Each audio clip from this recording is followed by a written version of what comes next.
Hello everyone, a beautiful good morning to all. I am Pooja and welcome back to my channel. कल Sunday था तो Sunday को daily current affairs नहीं हुआ था, लेकिन हमने weekly current affairs with 45 question के क्विज के साथ डिस्कस किया था, जिसमें बहुत अच्छे आपको क्वेश्चन, अच्छी क्वालिटी के क्वेश्चन एक्चुअली उसमें मैंने फ्रेम किए थे आप लोगों के लिए। आई होप आपने वो टेस्ट अटेंड किया होगा। कुछ स्टूडेंट ने मैसेज भी किया था कि उनका काफ़ी अच्छा स्कोर रहा है, 40 प्लस रहा है, तो बहुत अच्छी बात है। आप लोग अच्छा स्कोर कर रहे हैं, मतलब आपके करंट अफेयर्स की प्रिपरेशन अच्छी खासी चल रही है। जो वीकली करंट अफेयर्स था उसमें मैंने important days, person in news, state government की स्कीम, सेंट्रल गवर्नमेंट की स्कीम और 45 क्वेश्चन को डिस्कस किया था। नहीं देखा तो प्लेलिस्ट में जाके देख लेना। सो आज हम डिस्कस करेंगे यहाँ पर 11th एंड 12th ऑफ अगस्त के सभी इंपॉर्टेंट करंट अफेयर्स, ठीक है, जिसमें सबसे पहले तो हम बात करने वाले हैं कि पेरिस ओलंपिक कंक्लूड हो चुके हैं और भारत मेडल टैली पे किस पोजीशन पे है, पहले हम वो देखेंगे। उसके बाद आज बहुत इंपॉर्टेंट 2 डेज सेलिब्रेट कर रहे हैं, उन दोनों दिनों के बारे में जानेंगे विद स्टैटिक। फिर पर्सन इन न्यूज़ है और एक बहुत इंपॉर्टेंट गवर्नमेंट स्कीम है जो रिसेंटली लॉन्च की गई है by the government of India, मतलब मिनिस्ट्री ऑफ अर्बन अफेयर्स ने इसको लॉन्च किया है। बहुत इंपॉर्टेंट स्कीम है, उसको डिस्कस करेंगे, उसके जो भी की पॉइंट्स हैं वो देखेंगे, ठीक है। एंड फिर हम बहुत सारे क्वेश्चंस भी देखेंगे और क्वेश्चन ऑफ द डे भी है, जिसका आंसर आप मुझे कमेंट सेक्शन में दे सकते हैं, ठीक है। ये जो पर्टिकुलर वीडियो है ये हमारे जो डेली करंट अफेयर्स होते हैं वो ये सभी एग्जाम को कैटर करते हैं, सभी एग्जाम के लिए यूजफुल हैं। तो आपके कोई भी फ्रेंड्स अगर इनमें से कोई भी वनडे एग्जाम, इनफैक्ट यूपीएससी और स्टेट एग्जाम की प्रिपरेशन भी कर रहे हैं, तो आप उनके साथ लिंक को शेयर कर सकते हो। सो स्टार्ट कर लेते हैं। सबसे पहले बात करते हैं पेरिस ओलंपिक के बारे में। तो रिसेंटली जैसा कि मैंने मेंशन किया कि पेरिस ओलंपिक कंक्लूड हो चुके हैं एंड इंडिया यहाँ पर टोटल इंडिया को कितने मेडल मिले हैं? 6 मेडल इंडिया को मिले हैं, जिसमें 1 सिल्वर मेडल है और आपके 5 ब्रोंज मेडल हैं, ठीक है। और 1 सिल्वर मेडल 5 ब्रोंज के साथ भारत जो है मेडल टैली में 71st पोजीशन पे आपको देखने को मिल जाएगा। यूएसए यहाँ पर टॉप पोजीशन पे आपको देखने को मिलेगा।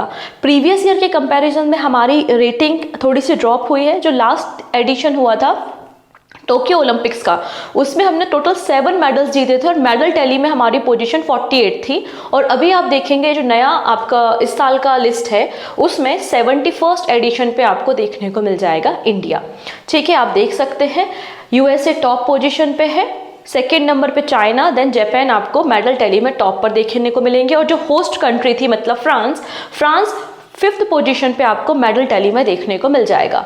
एक छोटी सी लिस्ट है, ये वो सारे पर्सन हैं जिन्होंने इस साल ओलंपिक्स में मेडल हमको लाके दिया है।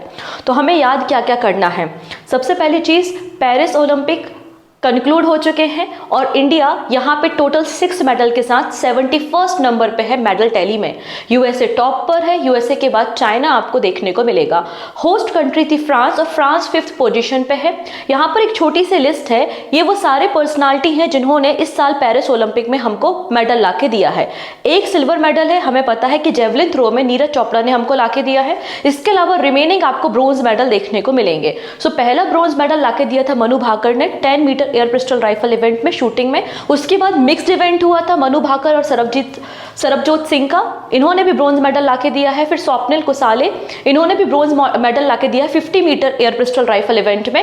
फिर इंडिया की हॉकी टीम ने स्पेन को हराकर हमें ब्रोंज मेडल लाके दिया है। और लास्ट में आता है नाम अमन शेरावत का, इन्होंने भी ब्रोंज मेडल हमको लाकर दिया है 57 kg कैटेगरी में। डन। चलिए अब बात करते हैं कुछ इंपॉर्टेंट डेज के बारे में।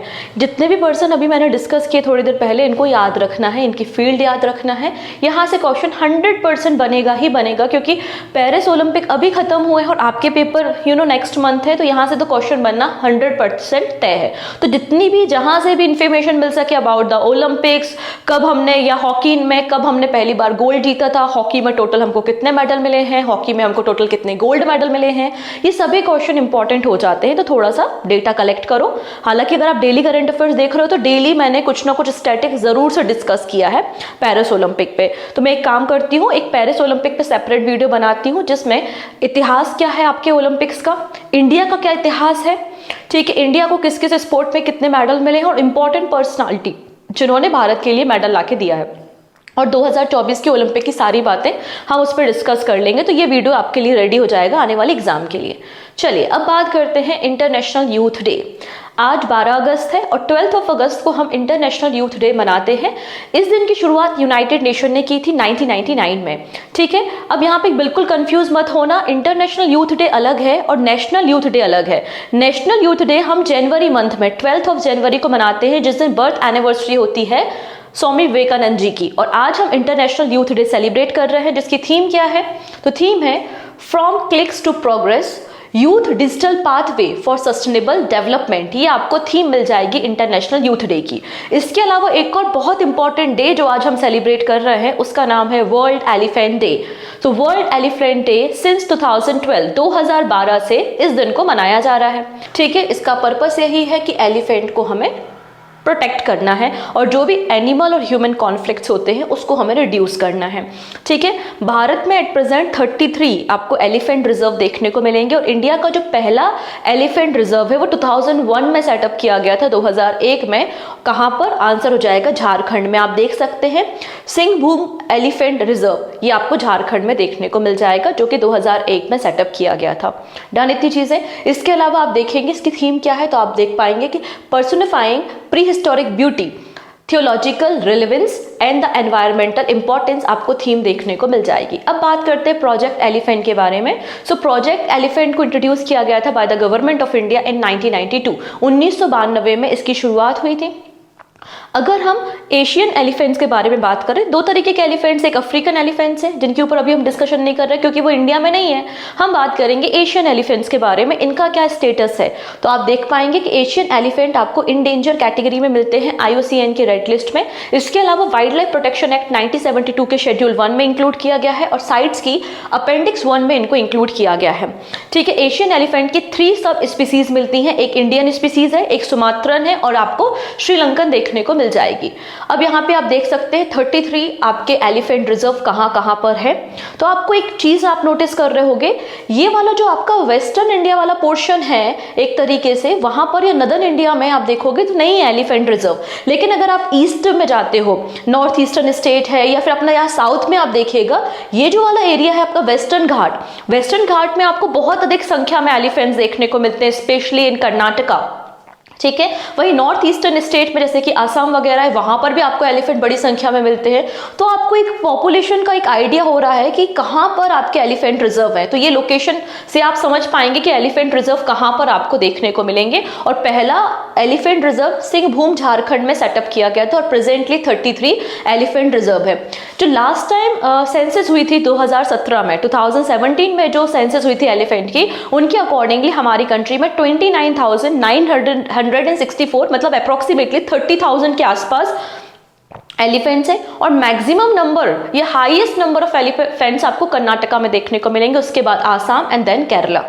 क्लियर है इतनी चीजें? तो आप थोड़ा सा इस मैप को भी फॉलो कर सकते हैं अगर आप पर्टिकुलर स्टेट्स के देखना चाहते हैं एलिफेंट रिजर्व। फॉर एग्जांपल अगर आप वेस्ट बंगाल से बिलोंग करते हैं तो वहां के आप एलिफेंट रिजर्व देख सकते हैं, अगर आप झारखंड से बिलोंग करते हैं तो वहां के देख सकते हैं इस मैप से।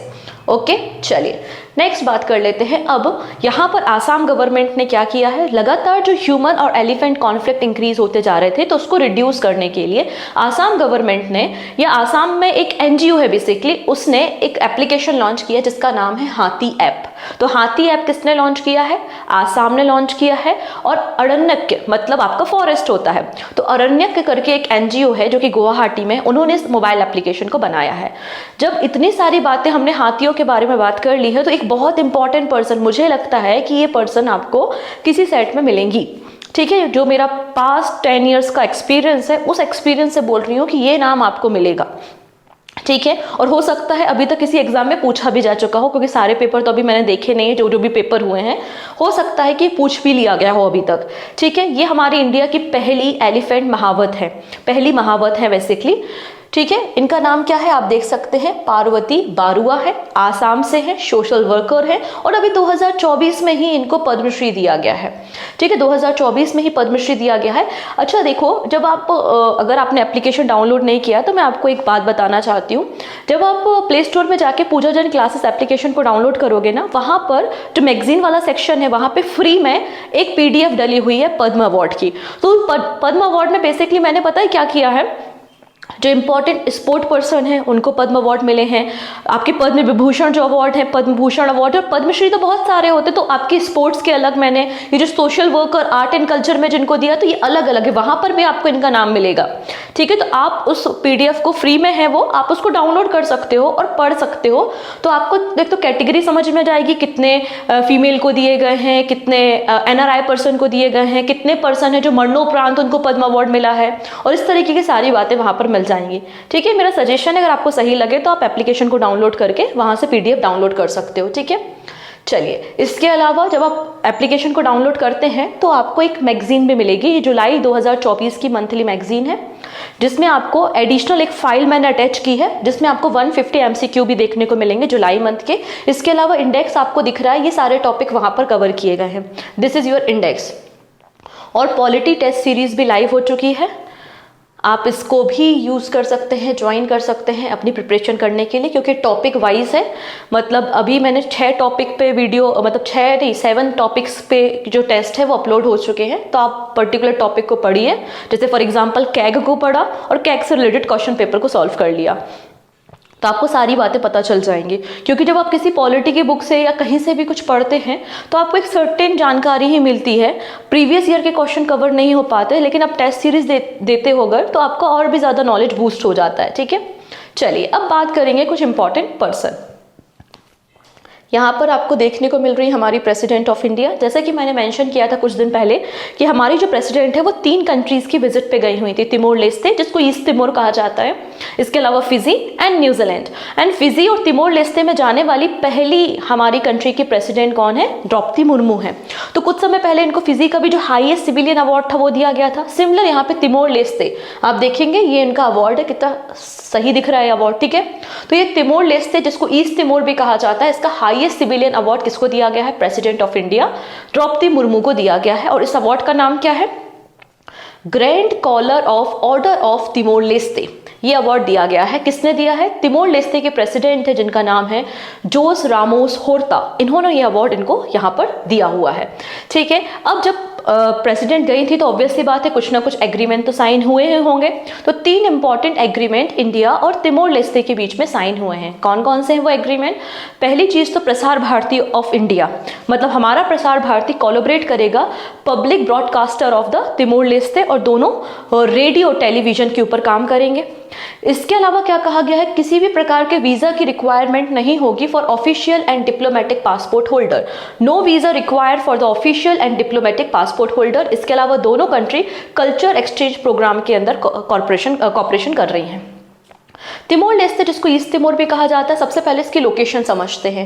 ये देखिए पैसिफिक ओशियन है, प्रशांत महासागर है, ये ऑस्ट्रेलिया है, यहाँ पर इंडोनेशिया जो कि बहुत बड़ा आइलैंड ग्रुप है वो आपको देखने को मिल रहा है। और यहाँ पर आपको ईस्ट तिमोर, जिसको तिमोर लेस्ते हम बोल रहे हैं, जिसकी कैपिटल दिल्ली है।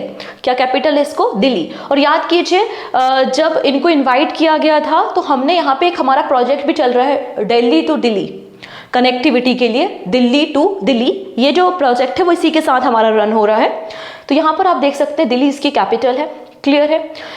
एक्चुअली बहुत लंबे समय तक ये जो कॉन्टिनेंट, मतलब ये जो कंट्री है जो आपको ओशिनिया में देखने को मिल रही है, ये बहुत लंबे समय तक पोर्चुगल के अधीन थी। 1975 में ये पोर्चुगल से इंडिपेंडेंट हुए, उसके बाद इंडोनेशिया ने इस पर कब्जा कर लिया, तो इंडोनेशिया के अंडर थे। और फिर ये इंडिपेंडेंट कब हुए हैं? 2002 में। 2002 में ईस्ट तिमोर या तिमोर लेस्ते को आज़ादी मिली है। ठीक है, और US डॉलर यहाँ पे करेंसी देखने को मिल जाएगी। और जो आपका आशियान ग्रुप है ना, आशियान ग्रुप में ऑब्जर्वर है ईस्ट तिमोर। तो ये कुछ बेसिक इन्फॉर्मेशन हो गई इसके बारे में, क्योंकि जो लोकेशन इंपॉर्टेंट होती हैं वो एग्जाम में पूछ ली जाती हैं। वो डायरेक्टली पूछेगा बताइए कहाँ पर है ईस्ट तिमोर, या फिर लिख देगा कि पैसिफिक ओशियन में है, अटलांटिक ओशियन में कहाँ पर है, या फिर कैपिटल पूछ सकता है, या फिर करेंसी पूछ सकता है। ये स्टैटिक पॉइंट होते हैं, और स्टैटिक कहीं और से नहीं आते, आपके करेंट अफेयर से ही निकल के स्टैटिक आते हैं। ठीक है, चलिए नेक्स्ट देख लेते हैं। Anant Darshan Shankar receive the MS Swaminathan environment protection award. तो अनंत दर्शन शंकर को recently MS Swaminathan environment protection award दिया गया है। ठीक है, क्यों दिया गया है? क्योंकि इन्होंने काम किया है आयुर्वेदा के डायरेक्शन में, क्योंकि ये चेयरमैन है Indian institute of Ayurveda and integrative medicine के। अब यहाँ पे जब हम MS स्वामीनाथन जी के बारे में बात करते हैं, जिनको हम जानते हैं कि फादर ऑफ ग्रीन रिवोल्यूशन है, इन्होंने ही हमारे देश में हरित क्रांति की शुरुआत की थी और इस साल 2024 में MS स्वामीनाथन जी को भारत रत्न भी दिया जा रहा है। तो टोटल 2024 में 5 लोगों को भारत रत्न दिया जा रहा है। ठीक है, उन 5 लोगों के नाम आप मुझे कमेंट सेक्शन में बताओगे। MS स्वामीनाथन जी को पद्म अवार्ड भी दिए गए हैं, तीनों पद्म अवार्ड, मतलब पद्मश्री, पद्म भूषण और पद्म विभूषण, तीनों पद्म अवार्ड MS स्वामीनाथन जी को दिए गए हैं, आप देख सकते हैं। पद्मश्री इन 1967, पद्म भूषण इन 1972 एंड पद्म विभूषण इन 1989 इन्हें दिया गया है। तो आपको इनके तीनों अवार्ड्स भी याद रखने। डायरेक्टली पूछा जाएगा कि 2024 में भारत रत्न अवार्डी MS स्वामीनाथन जी को पद्म विभूषण अवार्ड कब दिया गया था। बस जिसको ये ईयर्स याद नहीं होंगे वो इस क्वेश्चन तक नहीं पहुंच पाएगा। ठीक है, क्योंकि इंपॉर्टेंट पर्सन है और अभी इनकी डेथ भी हुई है, तो इसलिए बहुत इंपॉर्टेंट पर्सन है। MS स्वामीनाथन जी के बारे में सारी इंफॉर्मेशन आप इकट्ठा कर लो। ओके, नेक्स्ट है senior information service officer Dheeraj Singh. Dheeraj Singh was appointed as a director of film and television institute of India, Pune. So यहाँ पे जो FTII मतलब फिल्म एंड टेलीविजन इंस्टीट्यूट है वो कहाँ पर है, पुणे में है। और फाइनली यहाँ पे 2 सालों के बाद, लगभग 2.5 सालों के बाद, 2.5 ईयर्स के बाद यहाँ पर आप देखेंगे डायरेक्टर अपॉइंट किए गए हैं जिनका नाम है धीरज सिंह। धीरज सिंह, और धीरज सिंह अभी फिलहाल सर्व कर रहे थे additional director general with the PIB। Okay, अब बात करेंगे कुछ स्टेट न्यूज़ पे। आसाम स्टेट के बारे में तो डिस्कशन कर ही लिया है। अगला स्टेट आता है उड़ीसा स्टेट, और इन्होंने लॉन्च किया है इंडिया का पहला राइस ATM। राइस ATM मतलब यहाँ से राइस निकलेगा। ठीक है, अगर आपके पास राशन कार्ड है तो आप वेरीफाई कराओ, अपना टैप करो राशन कार्ड, और उसके बाद आपको राइस मिल जाएगा इस मशीन से। तो इंडिया का पहला ये राइस ATM है जो कि 24/7 आपको ग्रेन प्रोवाइड करेगा, राइस प्रोवाइड करेगा। उड़ीसा गवर्नमेंट ने इसको लॉन्च किया है, जिसका नाम क्या है, अन्नपूर्ति ग्रेन। क्या नाम है, अन्नपूर्ति ग्रेन ATM। ठीक है, बेसिकली इनका पर्पस क्या है, जो पब्लिक डिस्ट्रीब्यूशन सिस्टम है उसको थोड़ा सा मॉडर्नाइज करना। ठीक है, तो Annapurti grain ATM design to transform the public distribution system, मतलब PDS system for the ration card holder. ठीक है, अगर इसके ऑपरेशन के बारे में बात करें तो ये जो ATM है ये up to 50 kg of rice in just 5 minute deliver कर सकता है। ठीक है, और विथ अ 0.01%, मतलब बहुत ही कम इसमें आपको एरर देखने को मिलेगी। अब यूज़ कैसे करना है इस ATM को, तो सिंपल सी बात है, कोई भी पर्सन है जिसके पास राशन कार्ड है तो वो अपने राशन कार्ड को एंटर करेगा टच स्क्रीन डिस्प्ले पे, और उसके बाद बायोमेट्रिक वेरिफिकेशन होगा फिंगरप्रिंट से, और उसके बाद वो अप टू 25 kg वेरिफिकेशन के बाद राइस को निकाल सकता है इस ATM से। अगर उड़ीसा स्टेट के बारे में बात करें तो भुवनेश्वर कैपिटल मिल जाएगी। चीफ मिनिस्टर मोहन चरण मांझी हैं जो कि रिसेंटली अभी अपॉइंट हुए हैं, अभी रिसेंटली इलेक्शन हुए थे। इन्होंने नवीन पटनायक जी को रिप्लेस किया है। इसके अलावा आपको डिप्टी CM भी देखने को मिल जाएंगे उड़ीसा स्टेट में। कौन है, तो KV सिंहदेव एंड द प्रावती परिदा आपको देखने को मिल जाएंगे। गवर्नर है रघुवर दास। बेनिफिट क्या है इस ATM को लॉन्च करने का, तो पहली चीज़, आप लोग ने कभी राशन की दुकानें देखी, उसके सामने कितनी लंबी लंबी लाइन लगी होती हैं, तो ये जो सिस्टम है इतनी लंबी लंबी वेटिंग लाइन का, वो ख़त्म हो जाए, पहली चीज़। दूसरी बात, आप लोग जैसे कि आपने वो देखी होगी शायद नायक मूवी अनिल कपूर की, तो उसमें वो जो PDS या फिर राशन डिस्ट्रीब्यूशन वाली दुकान होती है वो गलत तौलता है ना, अनाज को कम देता है। तो कोई भी यहाँ पे मिस्टेक ना हो, करप्शन को रिड्यूस करना भी इसका एक पर्पस है। ठीक है, इसके अलावा ब्लैक मार्केटिंग को रोका जाए, काला बाजारी को रोका जाए, ये इसका पर्पस है। एक्यूरेसी तो पर्पस है, 24/7 इसको एक्सेस किया जा सकता है। और इसके अलावा जो घोस्ट राशन कार्ड है, मतलब फर्जी राशन कार्ड, क्योंकि यहाँ पे आइडेंटिफाई किया गया कि 16 लाख बहुत बड़ा अमाउंट होता है, 16 लाख घोस्ट कार्ड आपको देखने को मिले हैं, तो इनको सिस्टम से रिमूव करना, ये इसका पर्पस है, जिससे जो एलिजिबल कैंडिडेट हैं उनको फ़ायदा मिल सके। इसलिए यहाँ पे इसे लॉन्च किया गया है। अभी फिलहाल भुवनेश्वर में किया गया है, फिर स्टेट के हर एक सिटी में लॉन्च किया जाएगा, और फिर अगर सही रहा तो फिर कंट्री लेवल पे भी इसको लॉन्च किया जाएगा। चलिए, अब यहाँ पे गवर्नमेंट ऑफ इंडिया ने एक कमेटी बनाई है। क्यों बनाई है? जो करेंट सिचुएशन है इंडिया और बांग्लादेश की बॉर्डर के बीच में, उसको देखने के लिए। क्योंकि आप देख रहे हैं जब से शेख हसीना जी रिजाइन करके गई हुई हैं, जितने दंगे हो रहे हैं बांग्लादेश में, और माइनॉरिटी कम्युनिटी पे जो अटैक हो रहा है, मंदिरों को तोड़ा जा रहा है, और उसके कारण काफ़ी संख्या में माइग्रेशन भी होने लगा है। तो यहाँ पे जो बॉर्डर की सिचुएशन है उसको कंट्रोल करने के लिए एक कमेटी का फॉर्मेशन किया गया, जिसमें टोटल 5 मेंबर हैं, और इस कमेटी को हेड कर रहे हैं additional director general of BSF eastern command. ठीक है, तो आप देखेंगे the committee will maintain the communication channel with their counterpart authority in Bangladesh to ensure the safety of Indian nationals and people belonging to the minority communities in Bangladesh। तो जिससे हम secure या safe मतलब feel करा सके हमारे जो भी माइनॉरिटी कम्युनिटीज़ हैं बांग्लादेश में या फिर जो इंडियन है वहाँ पे, और अगर ज़रूरत पड़ेगी तो इंडियंस को फिर लाया भी जाएगा। ठीक, इतनी चीज़ें। ये कमेटी कौन हेड कर रहा है? तो ADG of the border security force eastern command. बाकी आपको पूरे मेंबर्स के बारे में पढ़ने की जरूरत नहीं है, इतना ही बस जान लीजिए। अब इंपॉर्टेंट पता है क्या है, जहां से क्वेश्चन बनेगा वो स्टैटिक है। वो पूछेगा बताइए कौन सा राज्य है जो बांग्लादेश के साथ बॉर्डर शेयर नहीं करता या बॉर्डर शेयर करता है। तो बांग्लादेश के बारे में बात करते हैं। ये है बांग्लादेश, 1971 में बना था ये, पहले इसको ईस्ट पाकिस्तान कहते थे। ठीक है, यहाँ पर आप देख सकते हैं इसकी बॉर्डर। तो इसकी बॉर्डर आप देखोगे वेस्ट बंगाल के साथ, फिर मेघालय, असम, त्रिपुरा और मिजोरम के साथ शेयर होती है। ठीक है, तो आसाम, त्रिपुरा, मिजोरम, मेघालय और वेस्ट बंगाल के साथ बॉर्डर शेयर करता है बांग्लादेश। और बांग्लादेश और इंडिया के बीच की जो बॉर्डर है वो 4096 किलोमीटर 4096 किलोमीटर बॉर्डर है, जो कि आप देखेंगे कि वर्ल्ड की 5th नंबर की लॉन्गेस्ट लैंड बॉर्डर है इन द वर्ल्ड। तो इसलिए इसको आप याद रखेंगे। ठीक है, बाकी ढाका यहाँ पे कैपिटल है, करेंसी टका है। ओके, अब यहाँ पे कुछ और रिसेंट कमिटीज फॉर्म की गई हैं, जैसे कि committee on appointment of vice chancellor in the Bengal. West Bengal में जो वाइस चांसलर वाला इशू चल रहा था उसको सॉल्व करने के लिए कमिटी का फॉर्मेशन किया गया था, जिसको हेड कर रहे थे यूयू ललित। उसके अलावा यहाँ पे जो NTA, अभी जो NTA में गड़बड़ी हुई तो पूरी एग्जामिनेशन प्रोसेस को रिव्यू करने के लिए भी एक कमेटी बनाई गई थी, जिसको चेयर कर रहे हैं डॉक्टर राधाकृष्णन। इसके अलावा SBI ने कमेटी बनाई थी टू मिटिगेट पेमेंट फ्रॉड, जिसको चेयर कर रहे हैं AP होता। और सेबी, तो सेबी ने भी यहाँ पे एक कमेटी का फॉर्मेशन किया था। SEBI setup committee to review ownership economy structure of clearing corporation, जिसको चेयर कर रही थी उषा थोरत। ठीक है, तो ये भी कुछ रिसेंट कमेटी है, आप स्क्रीनशॉट भी ले सकते हैं, अदरवाइज टेलीग्राम से या फिर एप्लीकेशन से आप PDF भी डाउनलोड कर सकते हो। चलो, अब ये स्कीम एग्जाम में बनेगी। डायरेक्टली सिंपल सा क्वेश्चन पूछेगा कि प्रधानमंत्री आवास योजना अर्बन को कब लॉन्च किया गया, मैटर खत्म। ठीक है, तो अभी यहाँ पर इसका नया वर्जन आया है, वो हम यहाँ पर डिस्कस करने वाले हैं। तो पहले समझिएगा, ये जो प्रधानमंत्री आवास योजना अर्बन है, ये सेंट्रल गवर्नमेंट की एक हाउसिंग फॉर ऑल पॉलिसी है कि अर्बन एरिया में ऐसे लोग जिनके पास पक्का हाउस नहीं है, कच्चे घरों में रहते हैं, होमलेस है, उनको पक्का हाउस प्रोवाइड कराना, ये आपका प्रधानमंत्री आवास योजना अर्बन है। तो ये हाउसिंग फॉर ऑल पॉलिसी के अंदर गवर्नमेंट ऑफ इंडिया ने इसको लॉन्च किया था, जो कि ऑल वेदर पक्का हाउस एलिजिबल बेनिफिशियरीज को अर्बन एरिया में प्रोवाइड करता है। ठीक है, प्रधानमंत्री आवास योजना अर्बन, इसको 25 जून 2015 में लॉन्च किया गया था। कब लॉन्च हुआ है? 25 जून 2015, और खत्म कब हो गया है? 31 दिसंबर 2024 में। अब इसका 2.0 नया वर्जन विथ नया फंड, नया टारगेट लॉन्च किया गया है। बात समझ में आई? तो आप देख सकते हैं प्रधानमंत्री आवास योजना अर्बन 2.0 ये रिप्लेस कर देगा प्रधानमंत्री आवास योजना अर्बन को।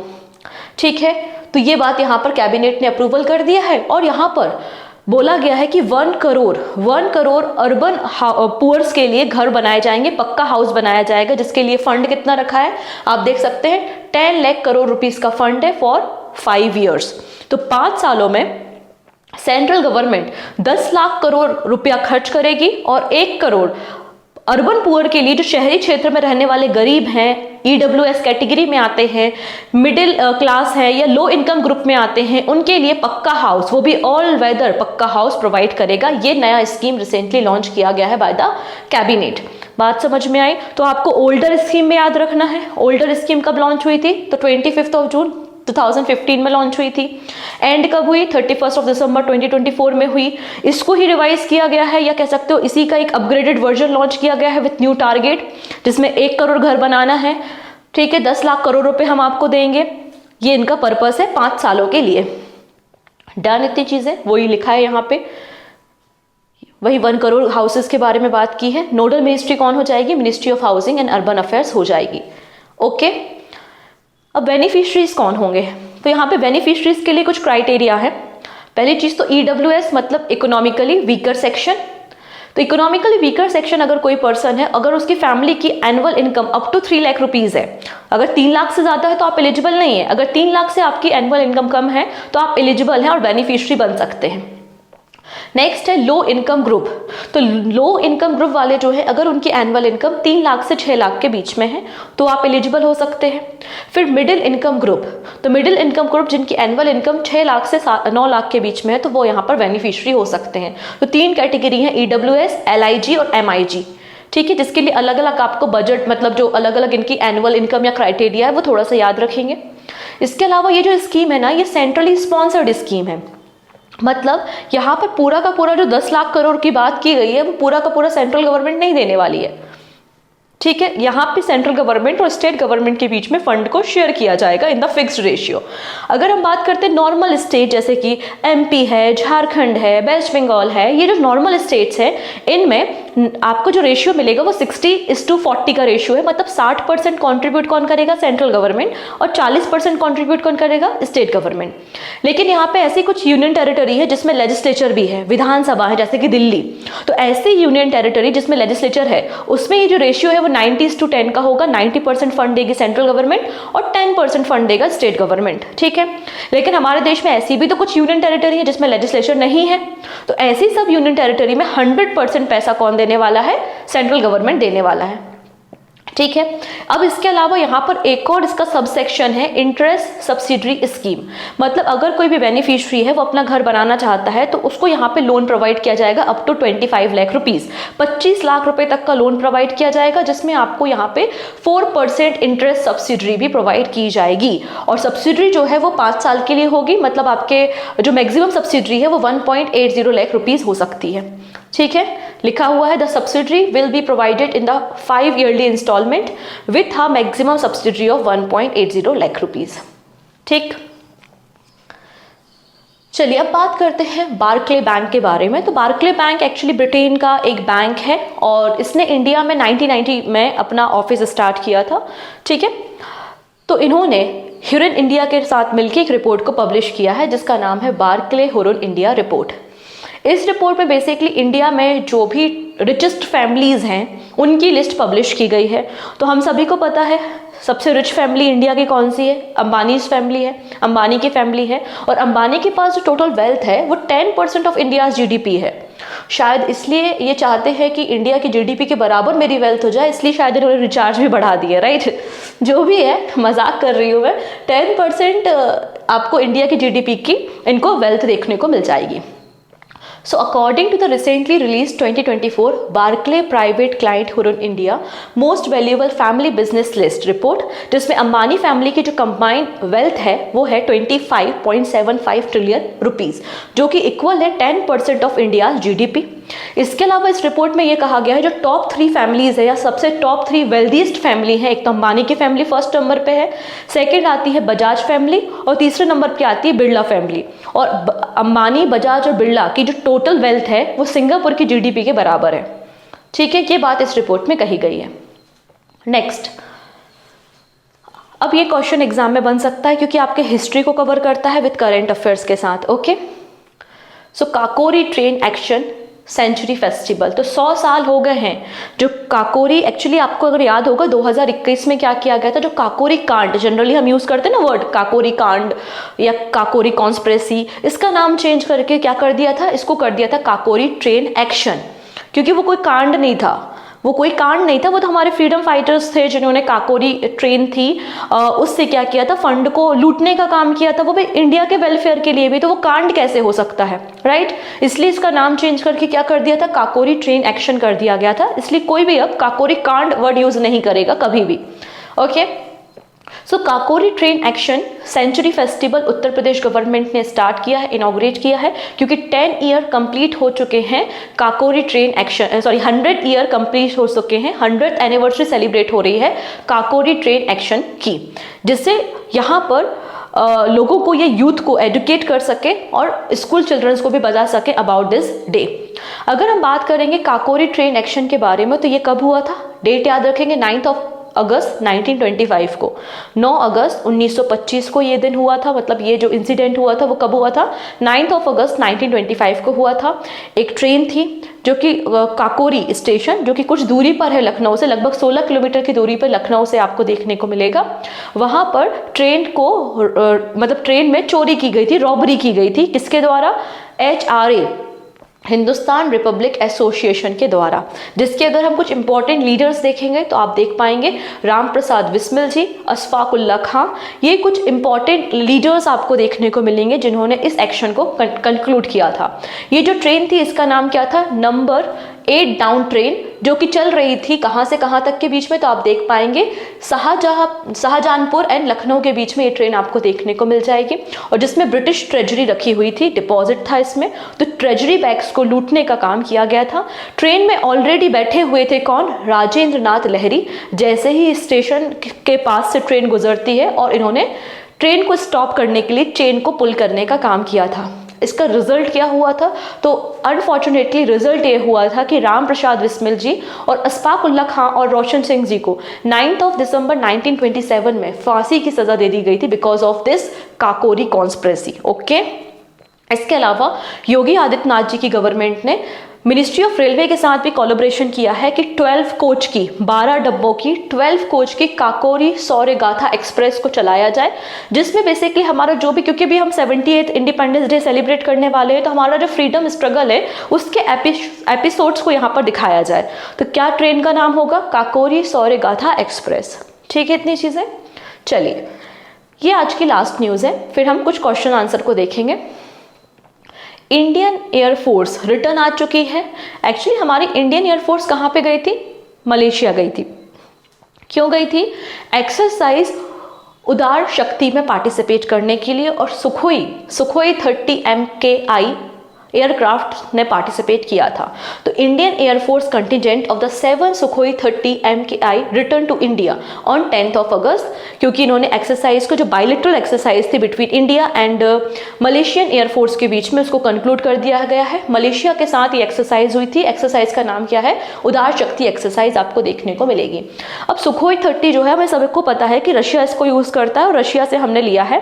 MKI का मतलब है कि इसका एक इंडिजीनियस वर्जन या एक मॉडर्न वर्जन है जो इंडिया में डेवलप किया गया है, उसका नाम है सुखोई 30 MKI। डन। तो ये थे हमारे आज के सभी इंपॉर्टेंट करेंट अफेयर्स। ओके, चलिए तो जल्दी से एक बार लिंक को शेयर करके आओ पहले, और फिर हम यहाँ से MCQ स्टार्ट करते हैं। सभी लोग क्वेश्चन का आंसर देने की कोशिश करेंगे, और लास्ट में एक क्वेश्चन ऑफ द डे है जिसका आंसर भी आप कमेंट सेक्शन में दे सकते हैं। तो पहला क्वेश्चन है, हर घर तिरंगा कैंपेन, हर घर तिरंगा कैंपेन का कौन सा एडिशन स्टार्ट किया गया है 9 अगस्त से लेकर 15 अगस्त के बीच में? तो जैसा हमें पता है कि 2022 में हर घर तिरंगा की शुरुआत हुई थी, और इसका 3rd एडिशन इस साल सेलिब्रेट हो रहा है। Option B. नेक्स्ट है, based on the data compiled by the sovereign wealth fund institute, what is the rank of India's RBI around the world? तो हमारा जो सेंट्रल बैंक है, रिजर्व बैंक ऑफ इंडिया, पूरे world में इसकी ranking क्या है? तो इंडिया का जो RBI है वो 12th पोजीशन पे है, 12। Option D is the right answer. According to the 2024 Barclays private client Hurun India Most Valuable Family Business List Report, the wealth of Ambani, Bajaj and Birla is equivalent to the GDP of which country? So answer हो जाएगा Singapore.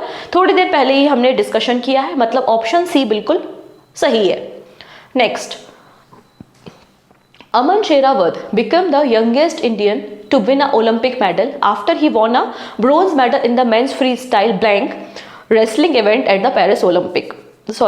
तो इन्होंने 57 kg category में bronze medal जीता है। Option C.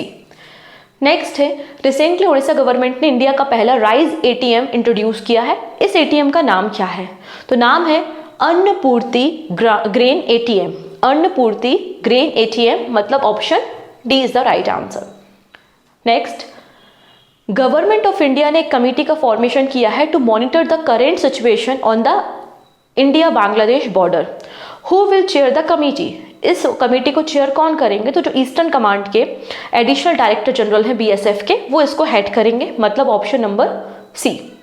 1 second, option number C is the right answer. Option number C. ठीक है। Next है, एमपॉक्स मतलब मंकी पॉक्स।